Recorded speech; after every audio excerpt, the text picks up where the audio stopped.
নাগৰিকত্ব সংশোধনী বিধেয়কক লৈ আজি দিল্লীত AASU আৰু AJYCPৰ সৈতে বৈঠকত মিলিত হ'ব কেন্দ্ৰীয় গৃহমন্ত্ৰী অমিত শ্বাহ। আজি বৈঠক দুখনত তীক্ষ্ণ নজৰ ৰাখিছে অসমবাসীয়ে। নাগৰিকত্ব সংশোধনী বিধেয়কৰ বিৰুদ্ধে তীব্ৰ প্ৰতিবাদী আন্দোলন কৰা দুয়োটা সংগঠনৰে এই বৈঠকে অসমৰ বাবে নিৰ্ণায়ক বৈঠক ৰূপে পৰিগণিত হ'ব। AASU AJYCPৰ সৈতে অমিত শ্বাহৰ বৈঠকৰ পিছতে কেবৰ বিৰুদ্ধে আগন্তুক দিনত সংগঠন দুটা কিদৰে আগবাঢ়িব সেয়া অসমবাসীৰ বাবে গুৰুত্বপূৰ্ণ। নিশা 8 বজাত অসম ভৱনত অনুষ্ঠিত হ'বলগীয়া বৈঠকত উপস্থিত থাকিব মুখ্যমন্ত্ৰী সৰ্বানন্দ সোণোৱাল আৰু হিমন্ত বিশ্ব শৰ্মা। আজি বৈঠকৰ পিছতে কেব বিৰোধী আন্দোলনে নতুন মাত্ৰা লাভ কৰাৰ স্থল আছে। কাৰণ কেবক লৈ এতিয়াও নাৰাজ হৈ আছে আমন্ত্ৰিত সংগঠন। কোনো কাৰণতে কেব মানি নোলোৱাৰ হুংকাৰ দি গণতান্ত্ৰিক ব্যৱস্থাৰ প্ৰতি সন্মান জনাইহে কেবৰ বৈঠকৰ নিমন্ত্ৰণ ৰক্ষা কৰিছে বুলি সদৰি কৰিছে AASU নেতৃত্বই। নাগৰিকত্ব সংশোধনী বিধেয়কক লৈ AASU AJYCPৰ লগতে মুঠ 8টা ছাত্ৰ সংগঠনৰ বৈঠকত মিলিত হ'ব কেন্দ্ৰীয় গৃহমন্ত্ৰী অমিত শ্বাহ। মতক যুৱ ছাত্ৰ পৰিষদ, মৰা ছাত্ৰ সন্থা, সুকীয়া ছাত্ৰ সন্থা, সদৌ কুচৰা পন্থী ছাত্ৰ সন্থা, সদৌ টাই আহোম ছাত্ৰ সন্থা, চাহ জনজাতি ছাত্ৰ সন্থাৰ প্ৰতিনিধিৰ সৈতেও বৈঠকত বহিব অমিত শ্বাহ। ইয়াৰ উপৰিও কেব সন্দৰ্ভত নাগা ষ্টুডেণ্ট ফেডাৰেশ্যন আৰু ইষ্টাৰ্ণ নাগা ষ্টুডেণ্ট ফেডাৰেশ্যনৰ সৈতেও বৈঠকত বহিব অমিত শ্বাহ। এই বৈঠকৰ পিছতে 4 ডিচেম্বৰত অনুষ্ঠিত হ'বলগীয়া কেন্দ্ৰীয় কেবিনেটত কেবে অনুমোদন লাভ কৰাৰ পূৰ্ণ সম্ভাৱনা আছে। সমাজৰ কিছু সংখ্যক লোকেহে বিৰোধিতা কৰিছে কেবৰ এই মন্তব্য অগপৰ সভাপতি অতুল বৰাৰ। 35 বছৰ আন্দোলন কৰি বহু শিকিলো বুলি তাৎপৰ্যপূৰ্ণ মন্তব্যৰে অতুল বৰাই কয় যে পূৰ্বে কেব বিৰোধিতা কৰি চৰকাৰৰ পৰা ওলাই আহিছিল যদিও অসমৰ ৰাইজে কিন্তু অগপক ভোট নিদিলে।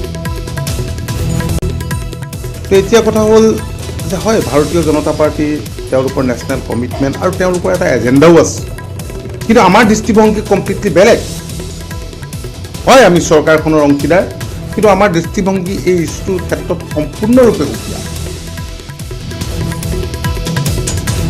জাতিগংসী নাগৰিকত্ব সংশোধনী বিধেয়কৰ বিৰুদ্ধে পুনৰ গৰজি উঠিল জুবিন গাৰ্গ। অসমৰ যিকোনো দুৰ্যোগপূৰ্ণ পৰিস্থিতিতে অসমৰ ৰাইজৰ লগত সদায় আছো বুলি জুবিন গাৰ্গৰ মন্তব্য। কেব সন্দৰ্ভত বিভিন্ন দল সংগঠনেৰে আলোচনাত মিলিত হ'ব বুলি মন্তব্য জুবিন গাৰ্গৰ। যিটো বস্তু বেয়া সেইটো বস্তু আমি বাধা দিব লাগিব, সেইটো ৰাখিব লাগিব। আৰু মই ভাবোঁ যে মানুহ যেতিয়া একেলগে থাকে, যেতিয়া এখন দেশৰ এখন ৰাষ্ট্ৰৰ মানুহ যেতিয়া একলগ হৈ থাকে, তেতিয়া কোনো বেয়া বস্তু তাক চলাব নোৱাৰে। গতিকে আমি একেলগে আছোঁ, বিভিন্ন দল সংগঠন শিল্পী সমাজ বিভিন্ন একেলগে আছোঁ, আমি একেলগে যুদ্ধ কৰি যাব দিম। জাতীয় শিক্ষাৰ স্বাৰ্থত চাকৰি এৰি প্ৰতিবাদত এজন জোৱান শিৱসাগৰ হিমাংশু গগৈ নামৰ বায়ু সেনা বাহিনীৰ জোৱানজনে স্বেচ্ছাই অৱসৰ লৈ নাগৰিকত্ব সংশোধনী বিধেয়কৰ বিৰুদ্ধে আন্দোলনত জঁপিয়াই পৰিছে। জাতিগংসী বিধেয়কৰ বিৰুদ্ধে গুৱাহাটীৰ পৰা তিনিচুকীয়ালৈ নতুন দিল্লীলৈ চাইকেল চলাই প্ৰতিবাদ সাব্যস্ত। 2016 চনতে নাগৰিকত্ব সংশোধনী বিধেয়কৰ বিৰুদ্ধে প্ৰতিবাদত অংশ ল'বলৈ বায়ু সেনা বাহিনীৰ পৰা অৱসৰ লৈছিল হিমাংশুৱে। নগাঁৱত বিভিন্ন দল সংগঠনে জোৱানজনক আদৰণি জনায়। কংগ্ৰেছত অব্যাহত আছে বিসম্বাদ। দেৱব্ৰত শইকীয়াৰ বিৰুদ্ধে পুনৰ হাইকমাণ্ডলৈ লিখিলে পত্ৰ। 13জন বিধায়কৰ স্বাক্ষৰেৰে পুনৰ হাইকমাণ্ডলৈ পত্ৰ। বিধানসভাৰ প্ৰথম দিনৰ প্ৰতিবাদী কাৰ্যসূচীত অংশগ্ৰহণ নকৰাৰ অভিযোগ। মাটিত শুই প্ৰতিবাদ কৰিছিল একাংশ বিধায়কে। প্ৰতিবাদ সম্পৰ্কে অৱগত নাছিল বুলি সংবাদ মাধ্যমত কৈছিল দেৱব্ৰত শইকীয়াই।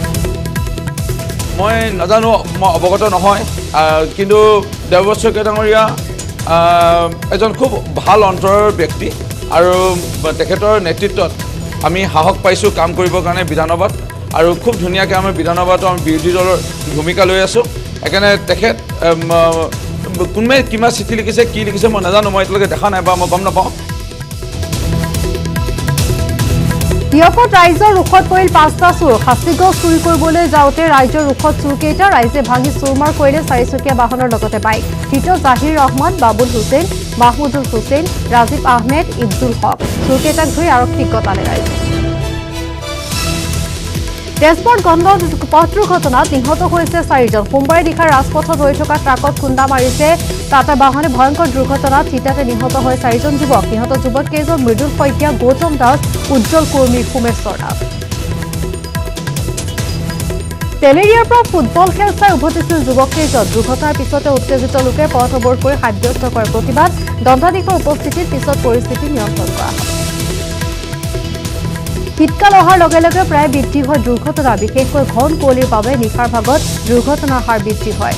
যোৱা কেইদিনত মঙলদৈৰ ডিগবৈত শোকাবহ দুৰ্ঘটনাত 12জন লোকৰ মৃত্যু হোৱাৰ পিছত তেজপুৰতো একেধৰণৰ দুৰ্ঘটনাত মৃত্যু হৈছে 4জনৰ। মৰিয়লি চলন্ত মেজিকত যুৱতীক ধৰ্ষণৰ অপচেষ্টা কৰা চালকক গ্ৰেপ্তাৰ নিজৰ পৰিয়ালৰ লোকে ধৰ্ষণৰ অভিযোগত অভিযুক্ত লম্পটক ধৰি চমজালে আৰক্ষী ২৭ নৱেম্বৰ সন্ধিয়া চলন্ত মেজিকত যুৱতীক ধৰ্ষণৰ প্ৰচেষ্টা চলাই পলায়ন কৰিছিল সুৰেশ পাত্ৰ নামৰ লম্পটটোৱে ঘটনা সংঘটিত হোৱাৰ ৬ দিনৰ পাছত অভিযুক্ত চালক সুৰেশ পাত্ৰৰ পৰিয়ালৰ লোকে নিজে ধৰি আনি মৰিয়নি আৰক্ষীক চমজাই দিয়ে যোৰহাট মৰিয়নি পথৰ পুখুৰীয়াৰ ৰাজপথৰ ২৭ নৱেম্বৰ সন্ধিয়া চলন্ত মেজিকত যুৱতীগৰাকীৰ মুখত সোপা দি ধৰ্ষণৰ চেষ্টা কৰিছিল মেজিক চালক সুৰেশ পাত্ৰ মৰিয়নিৰ বিউটি পাৰ্লাৰ কৰ্মচাৰী যুৱতীগৰাকী সন্ধিয়া মেজিকত ঘৰলৈ যোৱাৰ সময়ত এই ঘটনা সংঘটিত হৈছিল মেজিকখনত বেলেগ যাত্ৰী নথকাৰ সুযোগত লম্পট চালকে যুৱতীগৰাকীৰ লগত অসৎ কামনা চৰিতাৰ্থ কৰাৰ চেষ্টা কৰিছিল লখিমপুৰত অব্যাহত ভ্ৰাম্যমাণ চোৰৰ দলৰ অভিযান এইবাৰ বিহপুৰীয়া থানাৰ নিচে কাষৰে এখন কাপোৰৰ দোকানৰ চাটাৰ ভাঙি লুট কৰিলে 10 লাখ টকাৰ পাটৰ কাপোৰ সোমবাৰ নিশা সংঘটিত হৈছে এই ঘটনা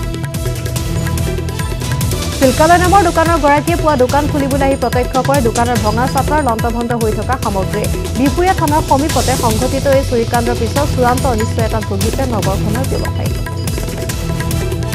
ৰঙিয়াত উদ্ধাৰ এটা অচিনাক্ত মৃতদেহ নুৰদিন পথৰ টেম্পু ষ্টেণ্ডৰ সমীপৰ পিটনিত উদ্ধাৰ মৃতদেহ চিকিউৰিটি গাৰ্ডৰ পোছাক পৰিহিত মৃতদেহটো উদ্ধাৰ কৰি ৰঙিয়া চাঞ্চল্য প্ৰায় 10 দিন পূৰ্বে কোনো দুৰ্বৃত্তই হত্যা কৰি পেলাই দিয়াৰ সন্দেহ পাইছে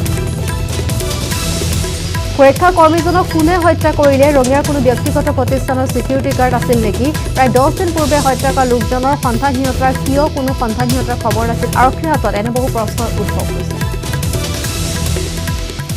News 18 অসম নৰ্থ ইষ্টৰ বাতৰিৰ প্ৰভাৱ গোৱালপাৰাৰ অসম মেঘালয় সীমান্তত গ্ৰেপ্তাৰ 3 মৰেল পুলিচ এহাল যুৱক যুৱতীক নাগত কৰি ভিডিঅ' ভাইৰেল কৰিছিল একাংশ লম্পটে উলংঘ দৃশ্য বন্দী কৰি পৰিয়ালৰ পৰা লুটিছিল 30,000 টকা যুৱক যুৱতীহালৰ বিৰুদ্ধে সামাজিক কাৰ্যকলাপৰ অভিযোগ তুলি ৰাইজৰ কাঠগড়াত থিয় কৰাইছিল দুষ্ট চক্ৰই উলংঘ কৰি ভিডিঅ' ভাইৰেল কৰাৰ নামত যুৱক যুৱতীৰ পৰিয়ালৰ পৰা দাবী কৰিছিল 50,000 টকা যুৱকজনৰ পৰিয়ালে 30,000 টকা দি যুৱকজনক ৰাইজৰ জিম্মাৰ পৰা মুকলাই দিয়ে কিন্তু টকা দিয়াৰ পাছত হোৱাটছএপত ভাইৰেল হৈ পৰিছে ভিডিঅ' ঘটনাক লৈ কৃষ্ণাই থানাত ভুক্তভোগী পৰিয়ালে দাখিল কৰিছে এজাহাৰ কিন্তু এই পৰ্যন্ত দুৰ্বৃত্ত কৰায়ত্ব কৰিব পৰা নাই মেণ্ডিপথাৰৰ পৰা কৃষ্ণাইলৈ আহি থকা অৱস্থাত কেইজনমান যুৱকে দুইজনকে ৰখাই মাৰধৰ কৰাৰ লগতে উলংঘ কৰি ভিডিঅ' সংগ্ৰহ কৰিছে শোণিতপুৰৰ বৰচলা চেণ্টাৰ নিশা বিধ্বংসী অগ্নিকাণ্ড জুইত ভস্মীভূত 6খনকৈ দোকানীৰ অসাৱধানতাৰ বাবে অগ্নিকাণ্ডৰ সূত্ৰপাত হোৱাৰ সন্দেহ স্থানীয় লোক আৰু অগ্নি নিৰ্বাপক বাহিনীৰ তৎপৰতাত জুই নিৰ্বাপন সৌভাগ্যক্ৰমে ৰক্ষা পৰে আৱাসিক এলেকা প্ৰতিবাদত উত্তাল দিছপুৰ লাষ্ট গেট আশা কৰ্মী অংগনবাদী কৰ্মীৰ পৃথকে পৃথকে উত্তাল প্ৰতিবাদ কেইবাটাও দাবীৰে প্ৰতিবাদ সাব্যস্ত কৰে কৰ্মীসকলে আমাৰ দাবী হৈছে আমাৰ চাকৰি স্থায়ীকৰণ হওক কৰ্মী সহায়িকাসকলৰ আৰু আমাৰ পদোন্নতিও কৰক 10 বছৰ অভিজ্ঞতাৰ ভিত্তিত লগতে আমাৰ এককালীন যি পেঞ্চন হ'ব 60 বছৰ তেওঁলোকে ধাৰ্য কৰিছিলে এটোত আমি পেঞ্চন এটা বিচাৰিছোঁ আমাৰ প্ৰথম দাবী হ'ল আমাৰ মাননি বৃদ্ধি তাৰপিছত আমাৰ চাকৰি নিয়মীয়াকৰণ গুৱাহাটীলৈ আহিব দেশৰ প্ৰধানমন্ত্ৰী নৰেন্দ্ৰ মোদী আৰু জাপানৰ প্ৰধানমন্ত্ৰী চিনজো আবে সেই উপলক্ষে নকইনাৰ দৰে সজোৱা হৈছে গুৱাহাটী মহানগৰীৰ চৌদিশে এতিয়া যুদ্ধকালীন তৎপৰতা পদপথ ডিভাইডাৰ সকলোতে ৰং সানি সজাই পৰাই তোলা হৈছে কিয়নো কিছু সময় গুৱাহাটীত কটাব দুয়োগৰাকী প্ৰধানমন্ত্ৰী গুৱাহাটী দুই দেশৰ ৰাষ্ট্ৰনেতাই বিভিন্ন বিষয়ত আলোচনা কৰিব ইতিমধ্যে জাপানৰ আৰ্থিক সাহায্যই দেশৰ চলি আছে কেইবাটাও বৃহৎ প্ৰকল্পৰ কাম জাপানৰ প্ৰায় 30,000 কোটি টকাৰ অৰ্থ সাহায্যৰে গুৱাহাটীত চলিছে জাইকাৰ দুটা বৃহৎ প্ৰকল্প জাইকাৰ গুৱাহাটীৰ পানী যোগান আঁচনি আৰু গুৱাহাটীৰ নলা নিৰ্মাণৰ আঁচনি চলি আছে জাপানৰ অৰ্থ সাহায্যৰে ইয়াৰ উপৰি কাজিৰঙাৰ আন্তঃগাঁথনিৰ বাবেও জাপানে বিনিয়োগ কৰিছে বিপুল পৰিমাণৰ ধন ভ্ৰমণকালত এই আঁচনিসমূহ ৰূপায়ণৰ খতিয়ান ল'ব জাপানৰ প্ৰধানমন্ত্ৰীগৰাকী এই আঁচনিসমূহৰ পৰ্যবেক্ষণ কৰিহে পৰৱৰ্তী সময়ত ভাৰতত জাপানে আৰু ধন বিনিয়োগ কৰিব নে নকৰে সেই সিদ্ধান্ত ল'ব সেইবাবে অতি গুৰুত্বপূৰ্ণ বিবেচিত হৈছে গুৱাহাটীত অনুষ্ঠিত হ'বলগীয়া মোদী আৰু আবে এই বৈঠক খাদ্য সুৰক্ষা বিভাগে ৰাজ্যজুৰি গুটখা বন্ধ কৰাৰ পিছতো ৰাজ্যৰ প্ৰান্তে প্ৰান্তে অবাধে চলি আছে গুটখাৰ যোগান আৰু বিক্ৰী পান মছলাৰ নামত চলিছে নিষিদ্ধ গুটখাৰ জংগমীয় ব্যৱসায় ডুমডুমত লাচি সেনাই জব্দ কৰিছে বৃহৎ পৰিমাণৰ গুটখা আৰু জৰ্দা খাদ্য সুৰক্ষা বিভাগে খাদ্যত গুটখাৰ উৎপাদন যোগান আৰু বিক্ৰী বন্ধ কৰাৰ পিছত একাংশ অসাধু ব্যৱসায়ীয়ে গুটখাৰ নাম সলনি কৰি কাগজৰ পেকেজিং কৰি নৰূপত পান মছলা নাম লৈ পুনৰ আৰম্ভ কৰিছে তিনিচুকীয়া জিলাৰ ডুমডুমাত বীৰাচিত সেনাই পাণ মছলা আৰু জৰ্দা ভৰ্তি বাহন জব্দ কৰাৰ পাছতে এই তথ্য পোহৰলৈ আহিছে লাচিত সেনাই আৰক্ষীক গতাই দিয়ে জৰ্দা ৰাজ্যৰ চৰকাৰী শিক্ষাখণ্ডৰ আন এক ফুটো লগা ছবি ৰঙিয়া শিক্ষাখণ্ডৰ অন্তৰ্গত বৰডুঙা বটাকুচি মিলনজ্যোতি প্ৰাথমিক বিদ্যালয়ৰ দুৰৱস্থা জৰাজীৰ্ণ 50 সদৃশ গৃহৰ বাবে বহু অসুবিধাৰ মাজেৰে কণ কণ ছাত্ৰ ছাত্ৰীয়ে শিক্ষা গ্ৰহণ কৰিব লগা হৈছে 2 বছৰ পূৰ্বে এনএছডিপি আঁচনিৰ অধীনত 5 লাখ টকা ব্যয়েৰে এটি পকীগৃহৰ কাম আৰম্ভ হৈছিল কিন্তু আজিলৈকে মাত্ৰ 30% নিৰ্মাণৰ কাম হোৱাত অনিশ্চয়তাই দেখা দিছে গোহালি সদৃশ চৰকাৰী বিদ্যালয়খনত বৰষুণ দিলে সোমাই ভাল বাহৰ বেৰা জৰাজীৰ্ণ এটি ঠেক কোঠালিত অস্বাস্থ্যকৰ পৰিৱেশত ছাত্ৰ ছাত্ৰীৰ বাবে মধ্যাহ্ন ভোজন প্ৰস্তুত কৰা হয় বিদ্যালয়খনত মাত্ৰ এটা কোঠালিত আছে 5টাকৈ শ্ৰেণী 26 বছৰ পূৰ্বে স্থাপিত এই বিদ্যালয়খনত 35গৰাকী ছাত্ৰ ছাত্ৰীৰ বিপৰীতে আছে মাত্ৰ 2গৰাকী শিক্ষক এয়াই হৈছে ৰাজ্যৰ শিক্ষাখণ্ড উন্নয়নৰ প্ৰকৃত বহু চেষ্টাৰ অন্তত খাৱৈৰ পৰা উঠিবলৈ সক্ষম হ'ল হাতী আজি পুৱা নুমলীগড় পুৰণি মাটিত এটা খালত পৰিছিল বন্যহস্তীটো স্থানীয় লোক আৰু বন বিভাগে উদ্ধাৰৰ প্ৰচেষ্টাত খাৱৈৰ পৰা উঠি হাতীটো খাৱৈত পৰাৰ ফলত কিছু পৰিমাণে আঘাতপ্ৰাপ্ত হয় হাতী যিসময়ত ৰাজ্যত বনৰ হাতীৰ উপদ্ৰৱে নিদ্ৰা হৈছে কৃষকৰ হাতীৰ উপদ্ৰৱত প্ৰাণ হেৰুৱাইছে ইজনৰ পাছত সিজন লোকে সেই সময়ত শোণিতপুৰৰ সোণাৰীৰূপাই বন্যপ্ৰাণী অভয়াৰণ্যৰ কাষৰীয়া গাঁৱত এইবাৰ নচলিল বন্যহস্তীৰ উপদ্ৰৱ সোণাৰীৰূপাই অভয়াৰণ্যৰ পৰা হাতী ওলাই অহা কৰিডৰ 7টাকৈ টঙিঘৰ সাজি বনকৰ্মী আৰু স্থানীয় লোকৰ দ্বাৰা পহৰাৰ ব্যৱস্থা কৰা সৌৰশক্তিৰ বৈদ্যুতিক তাঁৰ আদি অভয়াৰণ্যৰ সীমাত দিয়াৰ ব্যৱস্থা কৰা হয় অসংখ্য অঞ্চলটোত বনকৰ্মীৰ টহলে লাঘৱ কৰিছে বনৰীয়া হাতীৰ উপদ্ৰৱ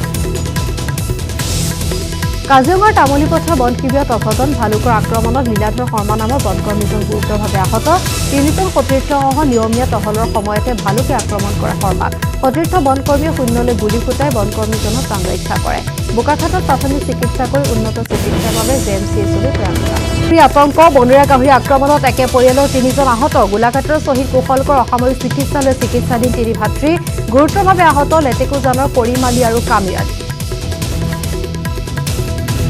আতংকিত লোকসকলে মৰিয়াই নিধন কৰে গাহৰিটো পৰিয়ালটোৱে জনোৱা অনুসৰি এটা বনৰীয়া গাহৰিয়ে তেওঁলোকৰ বাসগৃহৰ চৌহদত প্ৰৱেশ কৰি মাতৃ সালেহা খাতুনক আক্ৰমণ কৰে মাতৃক ৰক্ষা কৰিবলৈ যাওঁতে আহত হয় কামিৰ আলী আৰু কৰিম আলী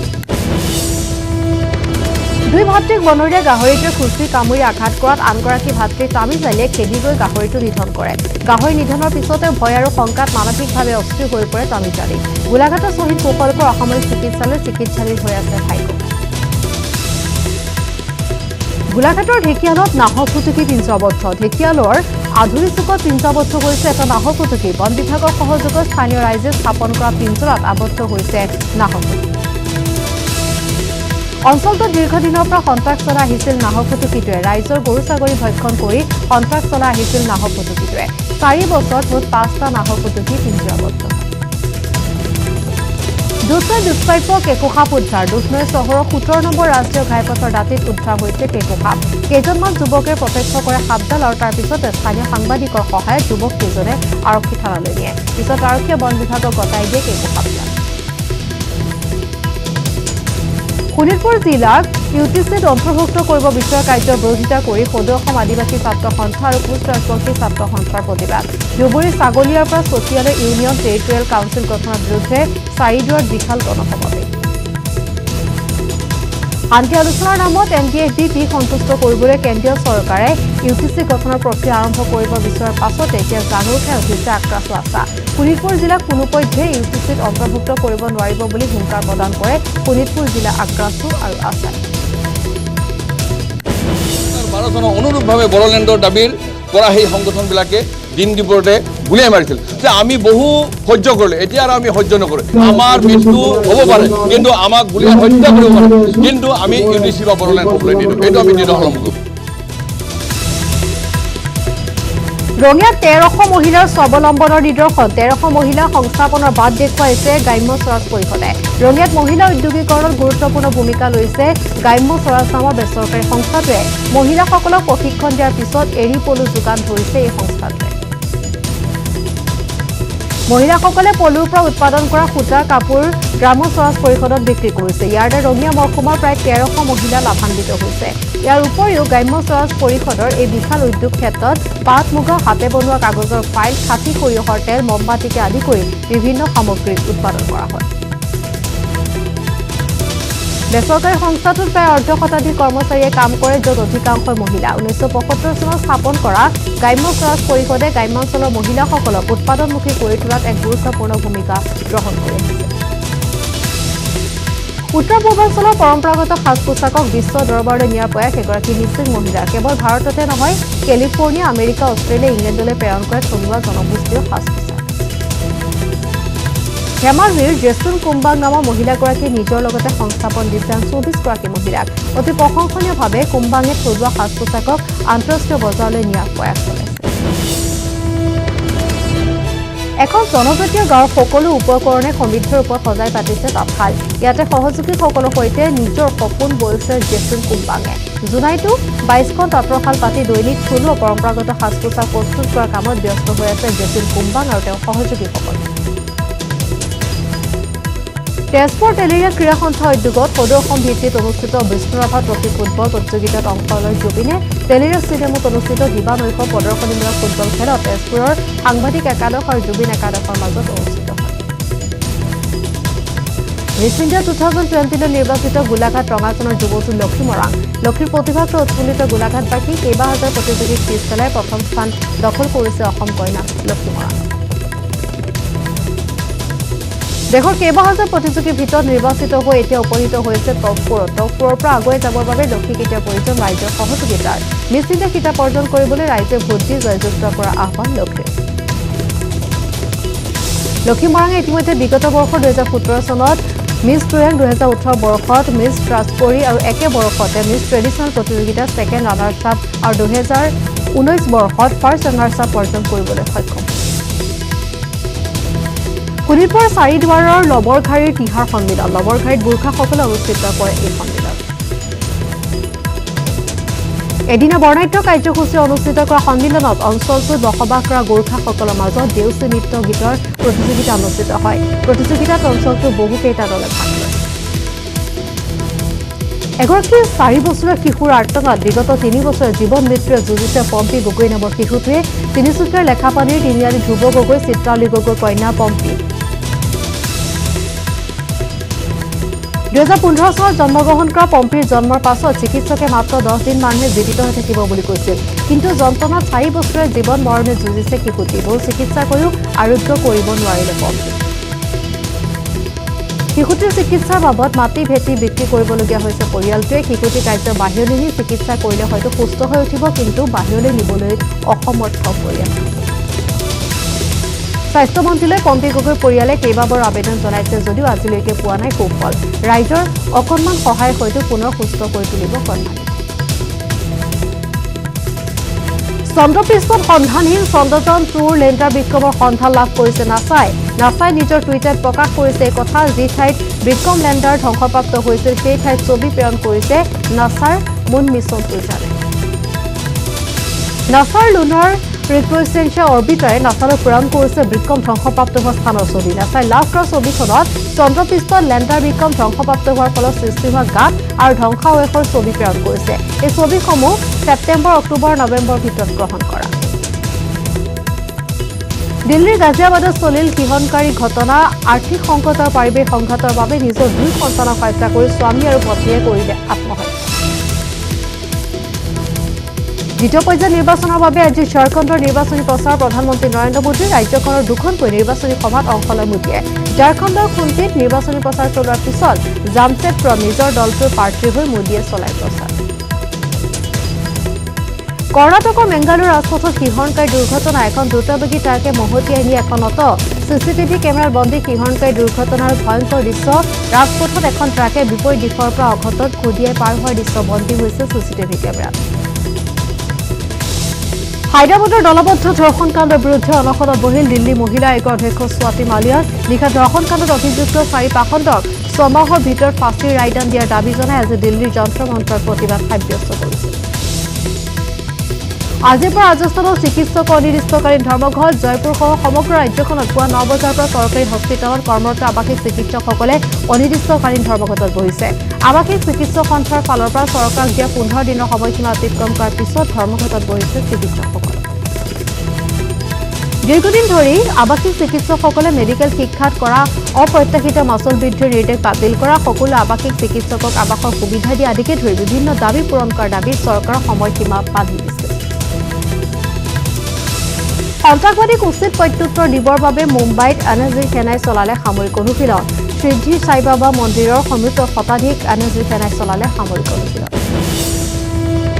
ভূগৰ্ভত পৰিণত হিমাচল প্ৰদেশৰ লাহোল স্পাইডত অঞ্চল বৰফৰ আবৃত অঞ্চলটো নৈসৰ্গিক সৌন্দৰ্যই দৃষ্টি আকৰ্ষণ কৰিছে দেশী বিদেশী পৰ্যটকৰ।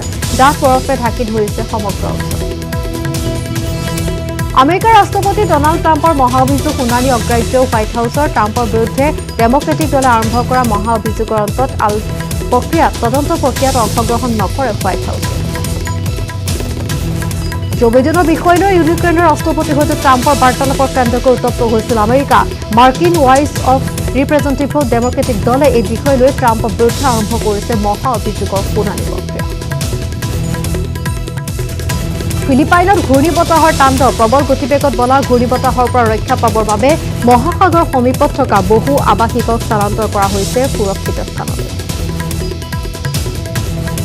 মেক্সিকোত ড্ৰাগছ মাফিয়া আৰু সুৰক্ষা কৰ্মীৰ মাজত সংঘটিত হয় গুলীচালনাৰ ঘটনা।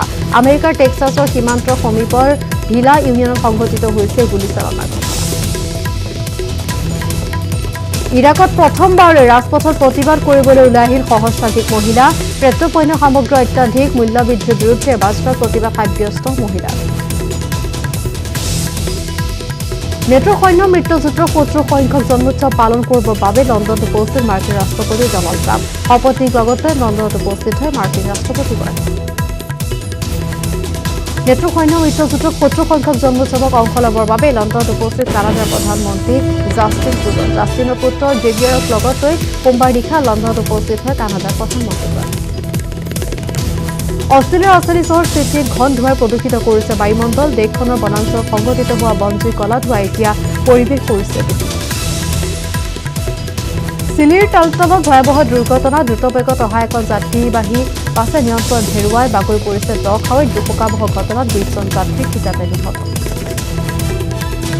সপ্তাহজোৰা নেৰানেপেৰাকৈ হোৱা বৰষুণৰ ফলত ফ্ৰান্সৰ মাৰ্চেলত সৃষ্টি হৈছে বান। বিধ্বংসী বানৰ কবলত পৰি এই মুহূৰ্তলৈ ৬জন লোকে প্ৰাণ হেৰুৱাইছে। অষ্ট্ৰবাৰলৈ বেলেণ্টৰ বঁটা জয় কৰি ফুটবল জগতত নতুন ইতিহাস ৰচনা কৰিলে লিঅনেল মেছি। আৰ্জেণ্টিনাই যাদুকৰ ফুটবলাৰজনে পৰ্তুগালৰ ক্ৰিষ্টিয়ানো ৰনাল্ডোক প্ৰায় ষষ্ঠবাৰলৈ জয় কৰিলে ফুটবলৰ সৰ্বশ্ৰেষ্ঠ সন্মান। মেছি আৰু ৰনাল্ডোৱে ৫বাৰকৈ লাভ কৰিছিল বেলেণ্টৰ বঁটা। যোৱা বছৰ বিশ্বকাপত চমকপ্ৰদ খেলেৰে সমগ্ৰ বিশ্ব মন জয় কৰা ক্ৰৱেছিয়াৰ লুকা মড্ৰিচে লাভ কৰিছিল ফুটবলৰ শ্ৰেষ্ঠ সন্মান। মেছি ২০১৫ চনত অন্তিমবাৰৰ বাবে লাভ কৰিছিল এই সন্মান। ৩৫ বছৰীয়া মেছিৰ বাবে এই পৰ্যন্ত ফিফা বিশ্বকাপ জয় সম্ভৱ নহলেও নিজৰ যাদুকৰী খেলেৰে সমগ্ৰ বিশ্বকে মোহাচন্ন কৰি ৰাখিছে। নিউয়ৰ্কৰ আলবেনিয়া ডাঠ বৰফৰ আচ্ছাদন, প্ৰচণ্ড শীতে জোকাৰি যোৱা চহৰখনত এতিয়া ডাঠ বৰফে ঢাকি ধৰিছে ৰাজপথ আৰু বহুকেইখন বাহন। মাৰ্কিন যুক্তৰাষ্ট্ৰৰ হোৱাইট হাউচত প্ৰি খ্ৰীষ্টমাছৰ আনন্দ। দেশখনৰ ফাৰ্ষ্ট লেডি মেলানিয়া ট্ৰাম্পে আলোকসজ্জা সজাই পৰাই তুলিছে।